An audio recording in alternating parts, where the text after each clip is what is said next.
Assalamualaikum warahmatullahi wabarakatuh.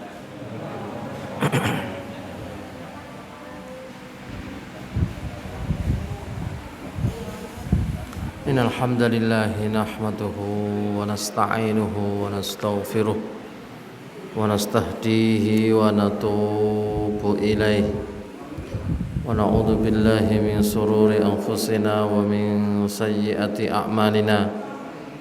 Man yahdihillahu fala mudilla lahu wa man yudlilhu fala hadiyalah. Asyhadu an la ilaha illallah wahdahu la syarikalah wa asyhadu anna Muhammadan abduhu wa rasuluhu la nabiyya wa la rasula ba'dah. Allahumma salli wa sallim wa barik ala nabiyyina Muhammadin wa ala alihi wa ashabihi ajma'in. Ya ayyuhalladzina amanu taqullaha haqqa tuqatih wa la tamutunna illa wa antum muslimun.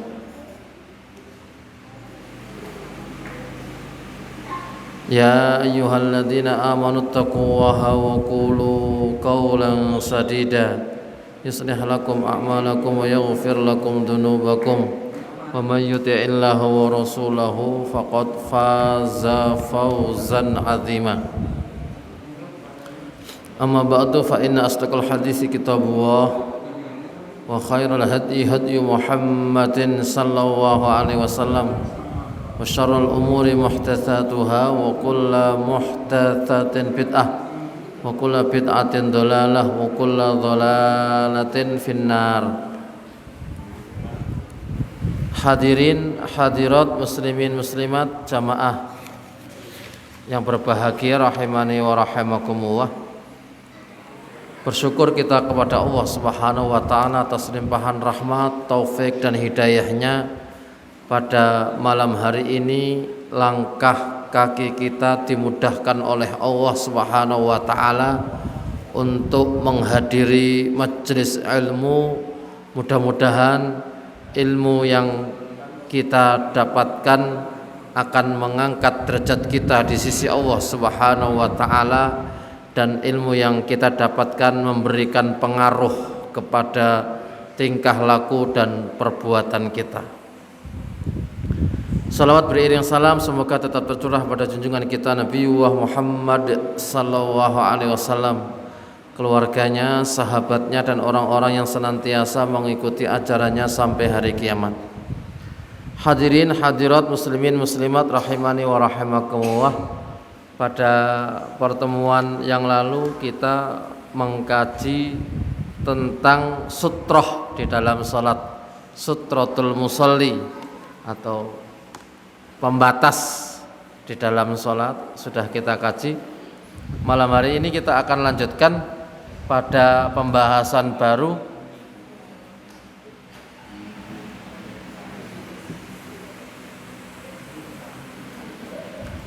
makruhatus sholati, perkara-perkara yang dimakruhkan ketika kita sholat. Perkara-perkara yang dimakruhkan ketika kita sholat. Yukrahu fis sholati kullu ma yusadimu masru'iyataha au hikmataha au kaifiyataha kama sabata fis sunnatin nabawiyah. Yukrahu dimakruhkan fis sholati di dalam sholat, kullama segala sesuatu, yusadimu yang bertentangan, masyru'iyataha pada syariatnya, au hikmataha atau hikmah diperintahkannya sholat atau gerakan-gerakan sholat, au kaifiyataha atau tata caranya, kama sebagaimana sabata telah menetapkan, atau kama subita sebagaimana telah ditetapkan fi sunnatin nabawiyyati di dalam sunnah nabawiyah. Yang pertama, ini hanya menurut sebagian pendapat. Yang pertama ini lebih kepada pendapatnya Hanafiyah, pendapatnya Hanafiyah. Tarku wajibin minal wajibati amdan fi ra'yil Hanafiyati. Saya mohon dimaafkan, kajian saya belum mendalam dalam bab khusus ini. Terjemahnya begini: sengaja meninggalkan perkara yang wajib dari kewajiban-kewajiban sholat menurut madhabnya Hanafiyah. Nah, ini sekali lagi saya belum bisa memberikan keterangan lebih detail dan lebih terperinci dalam urusan ini. Dan ini saya ulangi, ini adalah pendapatnya Hanafiyah. Katarki qiraatil Fatihati, seperti membaca Al-Fatihah, au suratin, atau membaca surat. Karena di pembahasan yang lampau membaca surat itu hukumnya sunnah, tetapi menurut Hanafiyah membaca surat itu walaupun hanya sedikit hukumnya wajib. Au jahrin fi sholati sirriyatin au bil aksi, atau menjaharkan sholat yang sirriyah atau sebaliknya mensirriyahkan sholat yang jahar. Jadi kalau saya boleh ringkas, sholat isya tapi tidak membaca dengan suara, Jadi kalaupun jadi imam Allahu Akbar meneng tok, tiba-tiba ruku Allahu Akbar, ya makmum boleh subhanallah, ya makmum boleh subhanallah. Kalau itu ketika imam, kalau imam diingatkan subhanallah kok yo jera nyambung, kok tiba-tiba harap rukuk. Bagaimana cara mengingatkan imam ketika imam itu tidak membaca surat Al-Fatihah? Pernah kita angkat ya. Jadi mungkin dari posisi sujud rakaat pertama Allahu Akbar, tiba-tiba membaca wadduha walaili idza saja. Loh, Al-Fatihahnya mana? Bagaimana cara mengingatkannya? Mau subhanallah ini bukan gerakan. Jangan subhanallah ini bukan gerakan. Mau diluruskan surat wadduhanya benar. Maka kata para ulama memberikan keterangan, cara mengingatkannya bukan Al-Fatihah sik mam, bukan ya. Bukan. Ngomong gitu malah batal salatnya makmum ya. Salatnya makmum jadi batal. Imam ora cetha ora nggo Al-Fatihah, ya luwih meneh parah gitu ya. Lebih batal lagi. Cara mengingatkannya Al-Fatihah itu sebagian atau mayoritas ulama juga tidak menganjurkan membaca Al-Fatihah bahkan gitu. Tapi cara mengingatkannya apa? Kita baca surat Al-Fatihahnya. Ketika dia ngomong wadduha, kita balas dengan alhamdulillahirabbil alamin. Imam sih wadduha walaili idza saja alhamdulillahirabbil alamin. Ya kalau imamnya nekat, ya kebangetan imamnya gitu ya. Kebangetan imamnya berarti imamnya podo-podo ra mudenge berarti gitu ya. Podo-podo ra mudenge. Ini untuk termasuk perkara yang makruh. Saya ingatkan bahwa sekalian, ini termasuk ketika kita sholat sendirian. Walaupun ada perselisihan di sana, tapi saya ingatkan, ketika laki-laki sholat sendirian, ini saya sebut laki-laki terlebih dahulu, itu ketika sholat maghrib atau sholat isya atau sholat subuh, maka rakaat pertama dan rakaat kedua juga dibaca secara jahar, dibaca jahar dulu, walaupun jaharnya enggak sebagaimana ketika kita jadi imam, lebih keras daripada sirri tadi. Walaupun yang siri, ketika kita sendirian membaca siri itu juga boleh. Cuma menurut sebagian madhab tadi itu dianggap sebagai perkara yang makruh. Yang kedua, tarku sunnatin minas sunani amdan. Sengaja meninggalkan perkara sunnah dari sunnah-sunnah yang sudah dianjurkan secara sengaja. Contoh,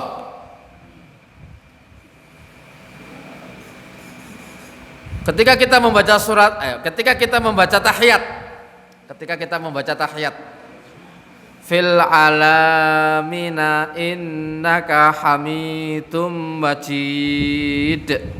Assalamualaikum warahmatullahi. Sah enggak salatnya? Sah, tidak ada masalah. Tapi di sana ada satu sunnah yang tertinggal. Kalau itu disengaja, bukan karena sebuah kebutuhan, maka dia telah melakukan perkara yang makruh. Apa yang ditinggalkan? Doa, memohon agar diamankan dari fitnah Dajjal.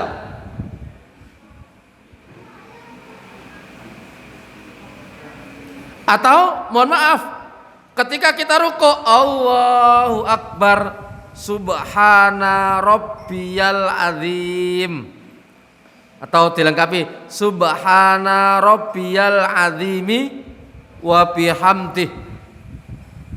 Ini dia ndak ada kebutuhan cepat, ndak ada kebutuhan apa, tapi sengaja meninggalkan. Alah gersunah wae tak jarak. Aku ora maca doa ketika kita membaca ketika dibaca di saat rukuk.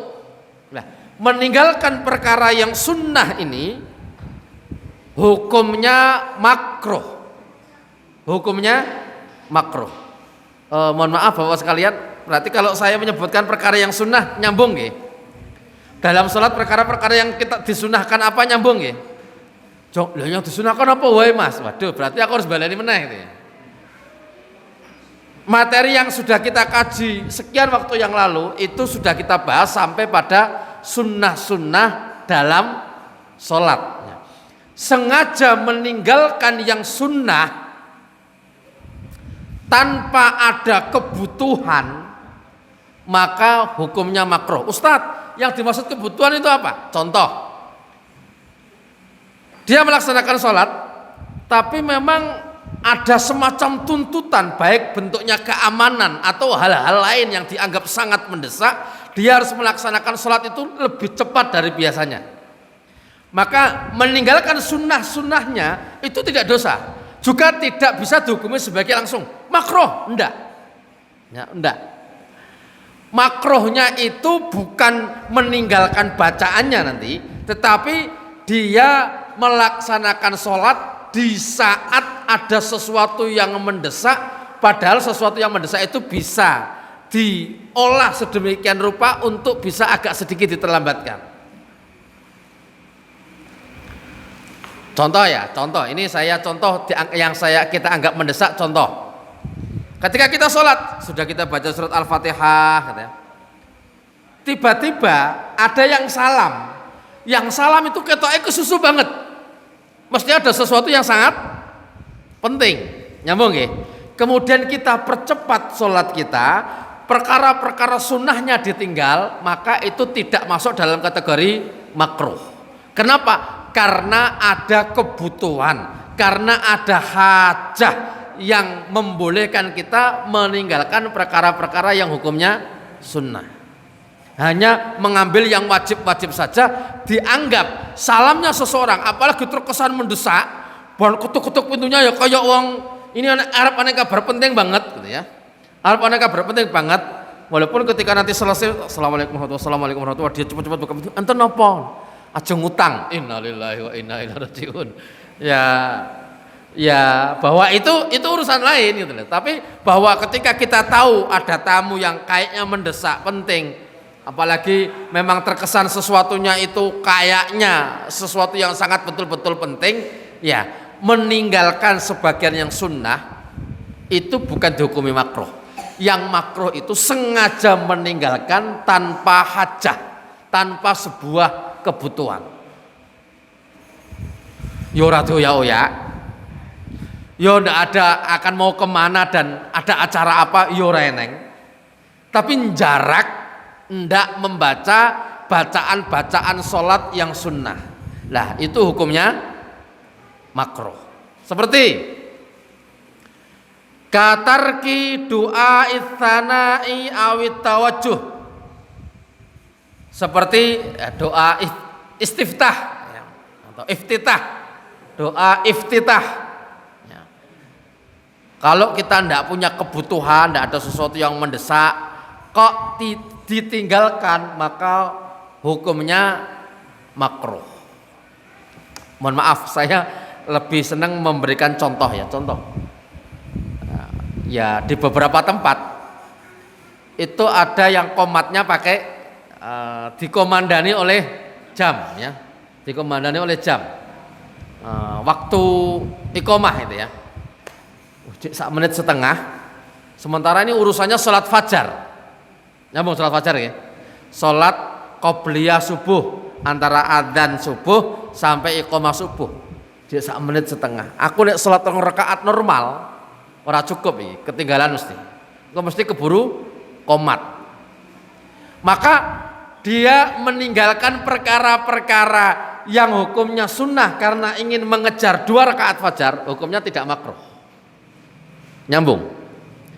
Tapi waktunya 8 menit ya, 8 menit. Salate doa iftitah enggak dibaca, surat-suratan ora diwaca, rukuk ora maca, sujud ora maca. Pokoknya yang sunnah-sunnah tidak dibaca. Ya, itu menjadi hukumnya makruh. Lebih parah lagi Bapak sekalian yang dirahmati oleh Allah Subhanahu wa taala. Bahwa makruh itu kan kalau secara hukum fikih sesuatu ketika ditinggalkan kita mendapatkan ayo. Sesuatu kalau dikerjakan kita dapat makruh loh. Sesuatu kalau dikerjakan tidak apa-apa, tapi kalau ditinggalkan mendapat pahala. Yang makruh ditinggal dapat pahala.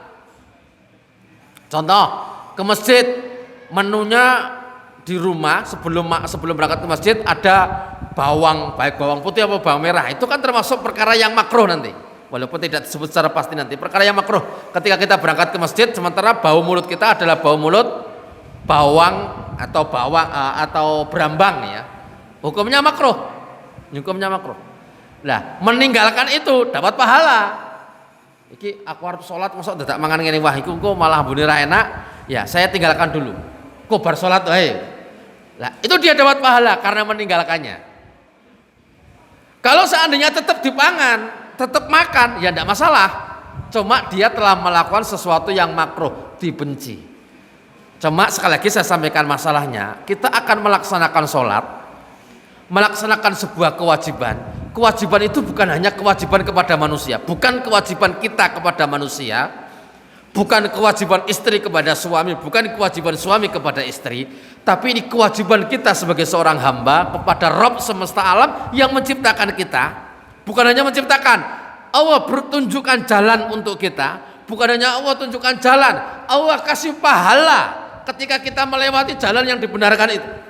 Kok begitu kita menghadap kepada Allah melakukan sesuatu yang dibenci? Nyambung ya? Jadi kayaknya ndak imbang, ndak imbang. Padahal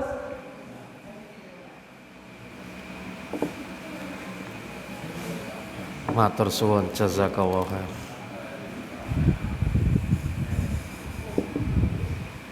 Monggo njokanipun sekecaken mumpung tesih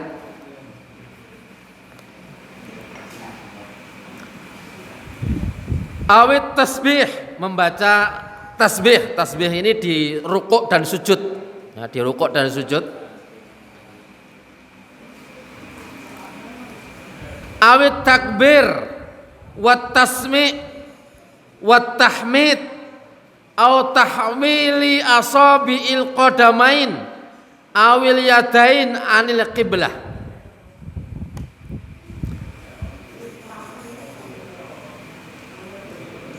Saya tegaskan,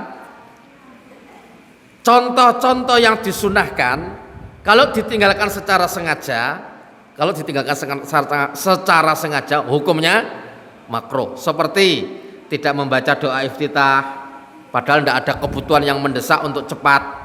Maksudnya untuk ada hal yang segera dikerjakan sehingga sholatnya dibutuhkan agak sedikit lebih cepat. Atau tidak membaca doa tasbih ketika sujud dan ruku, subhana rabbiyal azim, subhana rabbiyal a'la, atau lengkapnya subhana rabbiyal azim wa bihamdi, subhana rabbiyal a'la wa bihamdi. Atau tidak membaca takbir. Tidak membaca takbir.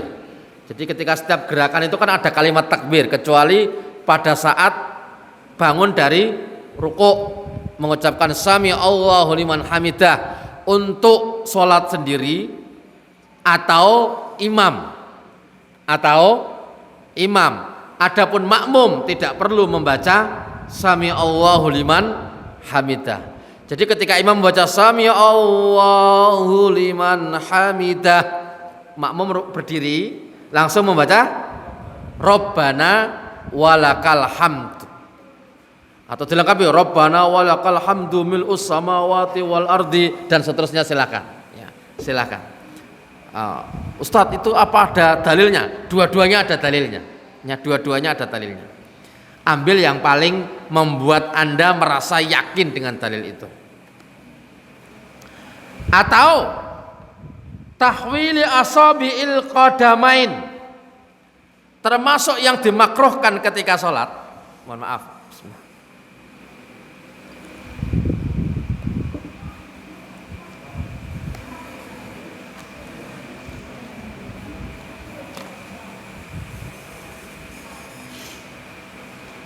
Yang dimakruhkan ketika kita sedang sholat itu adalah mempermainkan apa namanya ini, dua telapak, mungkin pas sujud begini ya. Itu hukumnya makruh. Atau sengaja, atau gerakan apalah, intinya terlalu banyak menggerakkan telapak kaki atau ujung-ujung jari kaki, itu menjadikan sholat kita hukumnya makruh. Atau mohon maaf, berdiri begini.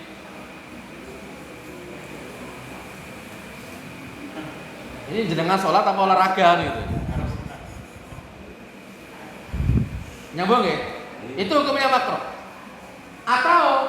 Atau asobi menggerakkan jari-jari tangan. Ya baik begini untuk kaku-kaku ya.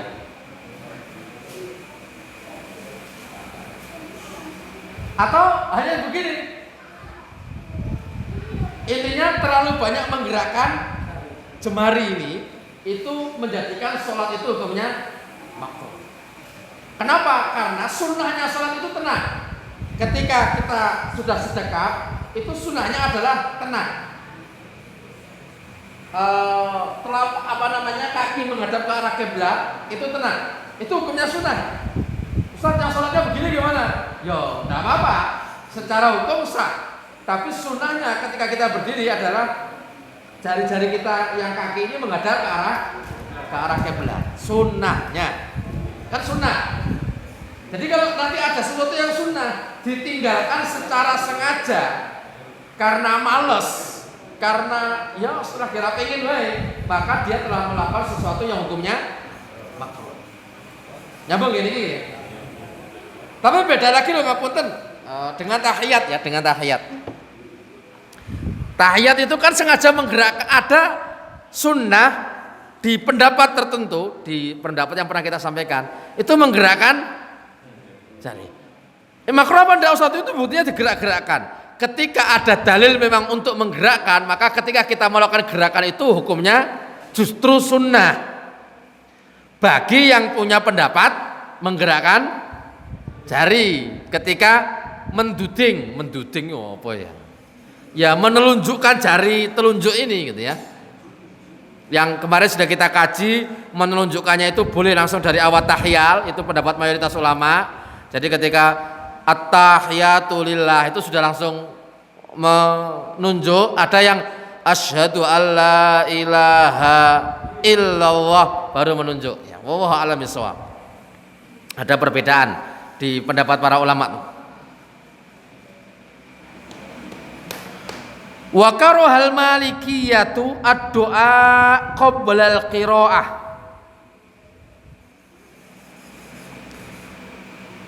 Pendapat Malikiyah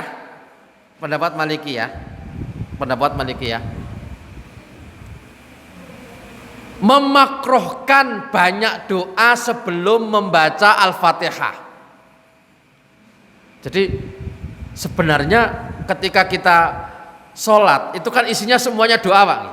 Tapi sengaja memanjang-manjangkan doa yang itu hukumnya makruh. Tapi nanti menjadi sunnah ketika sujud. Menjadi sunnah ketika ketika tahiyat akhir di penghujung sholat. Menjadi sunnah. Tapi ketika di awal sholat itu doanya cukup iftitah. Ya, cuma nanti ada perselisihan lagi. Ini pendapatnya Malikiyah ya, wallahu a'lam bishawab. Ustadz, saya hafal doa iftitah 5.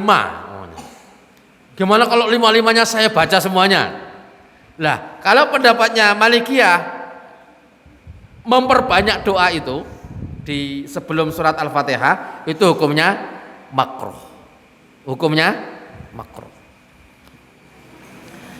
Berikutnya tatwilul qiraati, memperpanjang bacaan.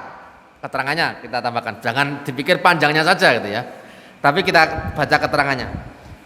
Tatwilul qiraati fi raq'ati tsaniyah 'alal ula. Yang dimaksud dengan sesuatu yang dimakruhkan ketika kita sholat adalah memanjangkan bacaan kedua, rakaat kedua daripada yang pertama. Nyambung mboten iki? Jadi rakaat pertama Qul huwallahu ahad, rakaat kedua Wadduha. Nyambung nggih?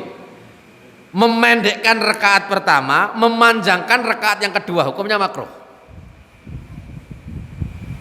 Sunnahnya memanjangkan rakaat pertama, lebih pendekkan di rakaat yang kedua daripada bacaan di rakaat pertama. Itu sunnahnya. Pada ayat-ayat yang memang dibaca dan secara zahir bisa kita sebut panjang. Tapi nek podo bahasanya apa ya? Sama pendeknya, ya. Seperti kira-kira ya, idza jaa nasrullah sama tabat, atau idza jaa nasrullah sama qul huwallahu ahad. Itu kan hampir mirip.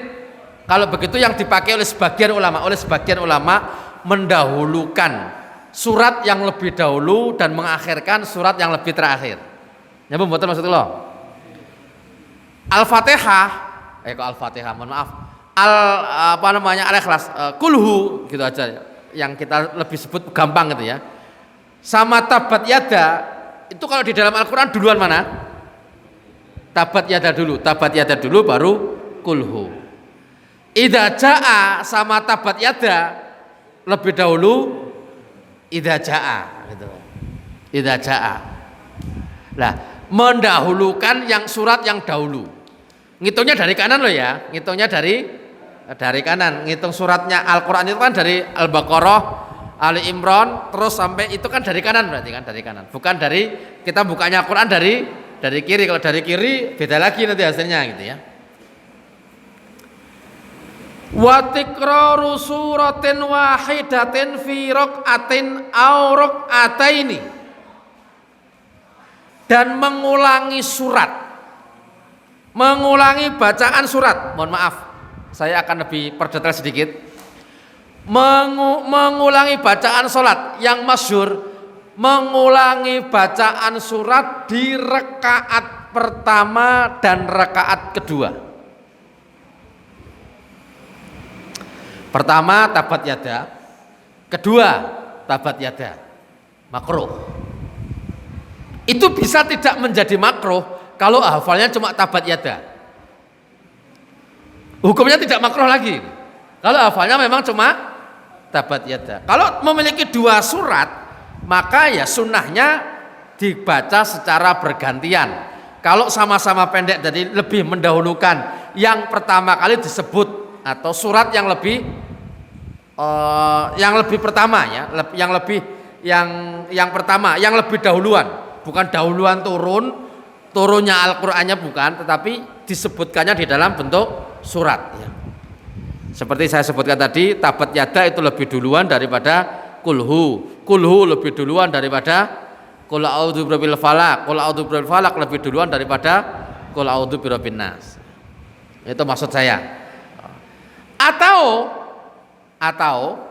wallahu a'lam bishawab, ini ada pendapat menerangkan termasuk makruh adalah membaca surat dengan diulang-ulang bukan karena apa namanya? Sebentar, saya akan menggunakan bahasa mengulang-ulang surat seperti qul huwallahu ahad Allahus samad lam yalid wa lam yulad wa lam yakul lahu kufuwan ahad. Kemudian diulang lagi dalam rakaat yang sama. Qul huwallahu ahad Allahus samad lam yalid wa lam yulad wa lam yakul lahu kufuwan ahad. Yang ini dalam satu rakaatnya ada ulama yang memakruhkan. Lah aku pengen sholatnya dawa ya gitu ya. Itu menurut pendapat yang lain tidak makruh. Tapi ada pendapat ulama yang memakruhkan. Wallahu a'lam bishawab. Wal qiraati bi aksi tartibil Quran termasuk makruh. Ini menurut Wahbah Zuhaili, walaupun ketika saya coba membaca di beberapa pendapat ulama yang lain ada yang mengatakan tidak makruh.